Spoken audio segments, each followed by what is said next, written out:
கேஜிலையும் நம்ம மெமரைஸ்டாக தெரிஞ்சிருக்கணும். இது ரொம்ப இம்பார்ட்டண்ட். இது ரெண்டும் ரொம்ப இம்பார்ட்டண்ட். நிறைய ப்ராப்ளம்ஸில் நம்ம யூஸ் பண்ணுவோம். என்னன்னா 1 அட்டாமிக் மாஸ் வந்து 931 மில்லி எலக்ட்ரான் வோல்ட்டில், 1 அட்டாமிக் மாஸ் யூனிட் வந்து 1.66 × 10⁻⁻27 kgயில். Next mass of the proton அது எப்படி இருக்கும்னா 1836 times of mass of electron. Mass of எலக்ட்ரானை விட 1836 டைம்ஸ் ஹையராக இருக்கும்னு இருக்காங்க. அதனோட மல்டிப்ளை பண்ணும்போது வர வேல்யூஸ் தான் mass of a proton. Mass of a neutron எப்படி இருக்கும்னு பார்த்தோம்னா 1839 times of mass of an electron. அவ்வளோ இதனோட வேல்யூஸ் இருக்குன்னு சொல்கிறாங்க. Next logarithmic formula. Logarithmic formula நம்மளுக்கே தெரியும். Log of mn.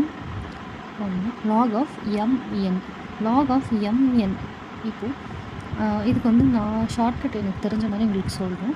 இப்போது m × n இப்படி இருந்துச்சுன்னா இந்த க்ராஸை ஸ்ட்ரெயிட் பண்ணோம்னா எப்படி வரும்? இப்படி வரும். அப்போது ப்ளஸ் ஞாபகம் வச்சுக்கோங்க.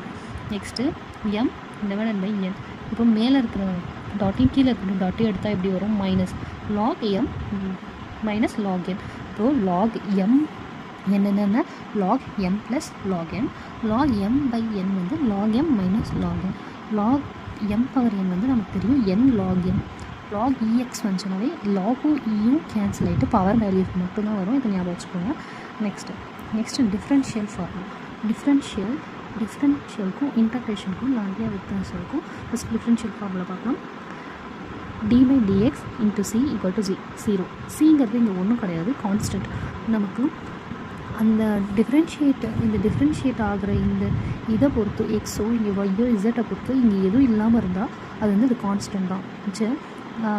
எது வந்தாலுமே அது 0 தான். ஃபார் எக்ஸாம்பிள் d/dx × kx இருக்குது.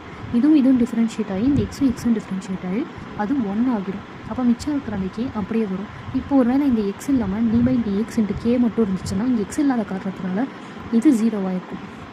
Next d/dx x/n. இது இந்த ரொம்ப கான்ஸ்டண்ட்டான இது.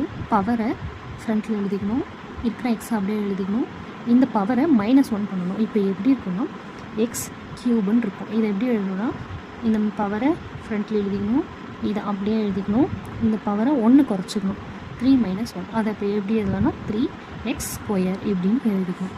நெக்ஸ்ட்டு சைனை டிஃப்ரென்ஷியேட் பண்ணால் காஸை டிஃப்ரென்ஷியேட் பண்ணால் சைன். பட் காஸை டிஃப்ரென்ஷியேட் பண்ணும்போது மைனஸ் சைன் வரணும். Next differentiation of uv dv + v du. இதை சிங்கிள் டைம் டிஃப்ரென்ஷியேஷனை 1' எழுதுவாங்க. இதே இந்த டபுள் டைம் டிஃப்ரென்ஷியேட் பண்ணால் டபுள் டேஷ் எழுதியிருப்பாங்க. இது சிங்கிள் டைமில் டிஃப்ரென்ஷியேட் பண்ணியிருப்பாங்க. u v' v u'. இதுவும் ரொம்ப ஃபெமிலியரான ஃபார்முலா, நல்லா தெரிஞ்சு வச்சுக்கோங்க. நெக்ஸ்ட்